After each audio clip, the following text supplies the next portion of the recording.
ವಿಶ್ವದ ಅತ್ಯಂತ ಬಲಾಢ್ಯ ಪ್ರಜಾಪ್ರಭುತ್ವ ರಾಷ್ಟ್ರಗಳಲ್ಲಿ ಭಾರತ ದೇಶವು ಕೂಡ ಒಂದು. ಈ ಬಲಾಢ್ಯ ಪ್ರಜಾಪ್ರಭುತ್ವ ಹೊಂದಲಿಕ್ಕೆ ಮೂಲ ಕಾರಣ ಭಾರತದ ಸಂವಿಧಾನ ಅಂತಕ್ಕಂಥದ್ದು ನಿಮ್ಮೆಲ್ಲರಿಗೆ ಗೊತ್ತಿರತಕ್ಕಂಥ ವಿಚಾರ. ಸುಮಾರು 250 ವರ್ಷಗಳ ಕಾಲ ದೂರದ ಬ್ರಿಟನ್ ಅಂತಕ್ಕಂಥ ದೇಶದಿಂದ ಬಂದು ನಮ್ಮನ್ನ ಆಳ್ತಕ್ಕಂಥ ಬ್ರಿಟಿಷರನ್ನು ಭಾರತದಿಂದ ಬಿಟ್ಟು ಕಳಿಸಿ ಸುಮಾರು 3/4 ಶತಮಾನ ಆಯಿತು. 15 ಆಗಸ್ಟ್ 1947ರಲ್ಲಿ ನಮಗೆ ಸ್ವಾತಂತ್ರ್ಯ ಸಿಕ್ಕಿತ್ತು. ಈ ಸ್ವಾತಂತ್ರ್ಯ ಸೇನೆಯ ಮುಂದಾಳತ್ವವನ್ನು ವಹಿಸಿರ್ತಕ್ಕಂಥ ಮಹಾತ್ಮ ಗಾಂಧೀಜಿಯವರು ಸ್ವಾತಂತ್ರ್ಯ ಅಂದ್ರೆ ಏನು ಅಂತಕ್ಕಂಥದಕ್ಕೆ ಒಂದು ಡೆಫಿನೇಷನ್ ಅನ್ನ ಕೊಟ್ಟಿದ್ರು. ಸ್ವಾತಂತ್ರ್ಯ ಅಂದ್ರೆ ಕೇವಲ ಬ್ರಿಟಿಷರು ನಮ್ಮನ್ನು ಬಿಟ್ಟು ಹೋದರೆ ಸ್ವಾತಂತ್ರ್ಯ ಅಲ್ಲ. ಯಾವತ್ತು ನಮ್ಮ ದೇಶದ ಯಾವುದೇ ಮೂಲೆಯಲ್ಲಿ ಮಧ್ಯರಾತ್ರಿಯಲ್ಲಿ ಒಂಟಿ ಹೆಣ್ಣು ಮಕ್ಕಳು ಒಬ್ಬಂಟಿಯಾಗಿ ತಿರುಗಾಡ್ಲಿಕ್ಕೆ ವಾತಾವರಣ ನಿರ್ಮಾಣ ಆಗ್ತದೋ ಅದು ನಿಜವಾದ ಮಾತನ್ನ ಅವರು ಹೇಳಿದ್ರು. ಆದ್ರೆ ಇವತ್ತಿನ ಪರಿಸ್ಥಿತಿಯನ್ನು ನಾವು ಅವಲೋಕನೆ ಮಾಡಿದ್ರೆ ಕಳೆದ 75 ವರ್ಷಗಳಲ್ಲಿ ನಮ್ಮ ದೇಶ ಅತ್ಯಂತ ಬಲಿಷ್ಠಗೊಳ್ತಾ ಹೋಗ್ತಾ ಇದೆ. ಆದ್ರೆ ಸಂಪೂರ್ಣ ಸ್ವಾತಂತ್ರ್ಯ ನಮಗೆ ಸಿಕ್ಕಿದೆಯಾ ಅಂತಕ್ಕಂಥದ್ದನ್ನ ನೀವೆಲ್ಲರೂ ಕೂಡ ಅವಲೋಕನೆ ಮಾಡಿಕೊಳ್ಬೇಕಾಗಿರ್ತಕ್ಕಂಥ ಅನಿವಾರ್ಯತೆ ಇದೆ. ಯಾವ ರೀತಿ ಬ್ರಿಟಿಷರು ನಮ್ಮನ್ನ ಆಳ್ತಾ ಇದ್ರೋ ಅದೇ ರೀತಿ ಇವತ್ತು ಕೂಡ ಬ್ರಿಟಿಷ್ ಮನಸ್ಥಿತಿಯ ಕೆಲವೊಂದು ದುಷ್ಟ ಶಕ್ತಿಗಳು ನಮ್ಮ ದೇಶದಲ್ಲಿದೆ. ಹಾಗೂ ಯಾವುದೋ ಒಂದು ಮೂಲೆಯಲ್ಲಿ ಕೂತ್ಕೊಂಡು ಎಲ್ಲರನ್ನೂ ಕೂಡ ಆಳ್ತಕ್ಕಂಥ ಒಂದು ಪರಿಸ್ಥಿತಿ ಇವತ್ತಿಗೂ ಕೂಡ ನಿಮ್ಮೆಲ್ಲರ ಕಣ್ಣು ಮುಂದೆ ಇರ್ತಕ್ಕಂಥದ್ದು. ಆ ಒಂದು ದಾಸ್ಯ ಪದ್ಧತಿಯನ್ನ, ಗುಲಾಮಗಿರಿಯ ಮನಸ್ಥಿತಿಯಿಂದ ನಾವು ಹೊರಗೆ ಬರಬೇಕು ಅಂತಕ್ಕಂಥ ಪ್ರತಿಜ್ಞೆಯನ್ನು ಇವತ್ತು ಮಾಡೋಣ ಅಂತಕ್ಕಂಥದ್ದನ್ನ ನಾನು ತಮ್ಮೆಲ್ಲರಲ್ಲಿ ವಿನಂತಿಸಿಕೊಳ್ಳುತ್ತಾ 1930ನೇ ಇಸ್ವಿಯಲ್ಲಿ 26 ಜನವರಿಯಂದು ಜವಾಹರ್ಲಾಲ್ ನೆಹರೂರವರ ಒಂದು ಅಧ್ಯಕ್ಷತೆಯಲ್ಲಿ ನಡೆದಿರ್ತಕ್ಕಂಥ ಸ್ವಾತಂತ್ರ್ಯ ಹೋರಾಟದ ಸಭೆಯಲ್ಲಿ ನಿರ್ಣಯ ಮಾಡಿರ್ತಕ್ಕಂಥದ್ದು ಈ ದೇಶಕ್ಕೆ ಕೇವಲ ಬ್ರಿಟಿಷರನ್ನು ಬಿಟ್ಟು ಓಡಿಸೋದು ಮಾತ್ರವಲ್ಲ, ಈ ದೇಶಕ್ಕೆ ಸಂಪೂರ್ಣ ಸ್ವರಾಜ್ಯವನ್ನು ನೀಡಬೇಕು, ಈ ಗುಲಾಮಗಿರಿ ಮನಸ್ಥಿತಿಯಿಂದ ಮುಕ್ತಿ ಸಿಗಬೇಕು ಅಂತಕ್ಕಂಥ ಮಾತನ್ನ ಅವ್ರು ಹೇಳಿದ್ರು. ಅದೇ ಒಂದು ಫೌಂಡೇಶನ್ ಡೇಗೆ ಕಾರಣವಾಗಿ 1950ನೇ ಇಸ್ವಿಯ 26ನೇ ಜನವರಿಯಂದು ನಮ್ಮ ದೇಶಕ್ಕೆ ಗಣರಾಜ್ಯೋತ್ಸವ ಅಂತಕ್ಕಂಥದ್ದನ್ನು ನಾವು ಅಳವಡಿಸಿಕೊಂಡು 26 ಜನವರಿ ಪ್ರತಿ ವರ್ಷ ನಾವು ಗಣರಾಜ್ಯೋತ್ಸವವನ್ನ ಆಚರಣೆ ಮಾಡ್ತಾ ಇದ್ದೇವೆ.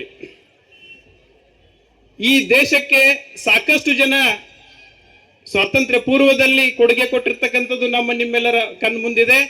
ಸ್ವಾತಂತ್ರ್ಯ ನಂತರದಲ್ಲೂ ಕೂಡ ಸಾಕಷ್ಟು ದೇಶವಾಸಿಗಳು ನಮ್ಮ ದೇಶದ ಅಭಿವೃದ್ಧಿಯಲ್ಲಿ ಭಾಗವಹಿಸಿದ್ದಾರೆ, ಸಾಕಷ್ಟು ಕೊಡುಗೆಗಳನ್ನ ಕೊಟ್ಟಿದ್ದಾರೆ. ಆ ಒಂದು ಕೊಡುಗೆಗಳಲ್ಲಿ ಅಲ್ಪ ಪ್ರಮಾಣದ ಕೊಡುಗೆಗಳನ್ನ ನೀವು ಸಹ ಕೊಟ್ಟಿದ್ದೇವೆ. ದೇಶಕ್ಕೆ ಕೊಡುಗೆ ಕೊಡ್ತಕ್ಕಂಥದ್ದು ಅಂತ ಹೇಳಿದ್ರೆ ನಾವು ಜಮ್ಮು ಕಾಶ್ಮೀರ್ನ ಬಾರ್ಡರ್ ನಲ್ಲಿ ಹೋಗ್ಬಿಟ್ಟು ಯುದ್ಧ ಮಾಡೋದಲ್ಲ, ಅಸ್ಸಾಂ ಅರುಣಾಚಲ್ ಪ್ರದೇಶದಲ್ಲಿ ಬಾರ್ಡರ್ ಹೋಗಿ ಯುದ್ಧ ಮಾಡ್ಬೇಕಂತ ಅಲ್ಲ. ಈ ದೇಶದ ಪ್ರಧಾನಮಂತ್ರಿ ಆಗ್ಬೇಕು, ರಾಷ್ಟ್ರಪತಿ ಆಗ್ಬೇಕು, ಮುಖ್ಯಮಂತ್ರಿ ಆಗ್ಬೇಕು, MLA ಆಗ್ಬೇಕು, MP ಆಗ್ಬೇಕು ಅನ್ನೋದು ಮಾತ್ರವಲ್ಲ, ನಾವು ಮಾಡ್ತಕ್ಕಂಥ ಚಟುವಟಿಕೆಗಳಲ್ಲಿ ನಾವು ಅಚ್ಚುಕಟ್ಟಾಗಿ ನಿರ್ವಹಣೆಯನ್ನ ಮಾಡಿದ್ರೆ ನಾವು ಈ ದೇಶಕ್ಕೆ ಸ್ವಾತಂತ್ರ್ಯ ಕೊಟ್ಟಂಗೆ. 12ನೇ ಶತಮಾನದಲ್ಲಿ ಬಸವಣ್ಣನವರು ಹೇಳಿದ್ರು ಕಾಯಕವೇ ಕೈಲಾಸ ಅಂತಕ್ಕಂಥದ್ದನ್ನ.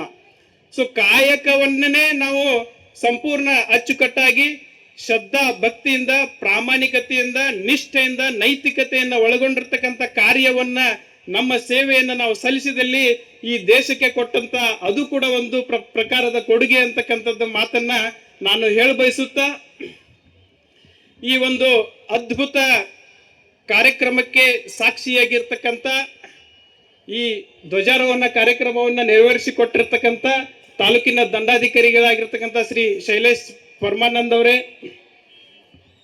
DYSP ಆಗಿರ್ತಕ್ಕಂಥ ಶ್ರೀ ಶಿವಾನಂದ್ ಮದರಕಂಡಿ ಅವರೇ, ವೇದಿಕೆ ಮೇಲೆ ಆಸೀನರಾಗಿರ್ತಕ್ಕಂಥ ಪಂಚ ಗ್ಯಾರಂಟಿ ಸಮಿತಿಯ ತಾಲೂಕಾ ಅಧ್ಯಕ್ಷರಾಗಿರ್ತಕ್ಕಂಥ ಶ್ರೀ ರಿಯಾಜ್ ಬಾಬು ಸಹೇದ್ರವರೇ, ಹಾಗೂ ತಾಲೂಕಾ ಕಾರ್ಯನಿರ್ವಹಣಾ ಅಧಿಕಾರಿಗಳಾಗಿರ್ತಕ್ಕಂಥ ಶ್ರೀ TC ಹದಿಮನಿಯವರೇ, ಕನ್ನಡ ಸಾಹಿತ್ಯ ಪರಿಷತ್ತಿನ ಜಿಲ್ಲಾ ಅಧ್ಯಕ್ಷರುಗಳಾಗಿರ್ತಕ್ಕಂಥ ಶ್ರೀ BN ವಾಸರೇರವರೇ, ನಗರಸಭೆಯ ಎಲ್ಲ ನಿಕಟಪೂರ್ವ ಹಾಗೂ ಮಾಜಿ ಅಧ್ಯಕ್ಷರುಗಳೇ, ಮಾಜಿ ಹಾಗೂ ನಿಕಟಪೂರ್ವ ಉಪಾಧ್ಯಕ್ಷರುಗಳೇ, ಸ್ಥಾಯಿ ಸಮಿತಿಗಳ ಚೇರ್ಮನ್ರುಗಳೇ, ಎಲ್ಲ ಗೌರವಾನ್ವಿತ ಸದಸ್ಯರುಗಳೇ, ಈ ಒಂದು ಕಾರ್ಯಕ್ರಮದಲ್ಲಿ ಭಾಗವಹಿಸಿ ಚಂದಗಾನಿಸಿರ್ತಕ್ಕಂಥ ಎಲ್ಲ ಶಾಲಾ ಕಾಲೇಜಿನ ಶಿಕ್ಷಕ ಶಿಕ್ಷಕಿಯರೇ, ಎಲ್ಲ ನನ್ನ ಮುದ್ದು ಮಕ್ಕಳೇ, ಹಾಗೂ ಈ ಒಂದು ಕಾರ್ಯಕ್ರಮಕ್ಕೆ ಆಗಮಿಸಿ ಈ ಅದ್ಭುತ ಕಾರ್ಯಕ್ರಮಕ್ಕೆ ಸಾಕ್ಷಿಯಾಗಿ ಸುಂದರಗೊಳಿಸಿರ್ತಕ್ಕಂಥ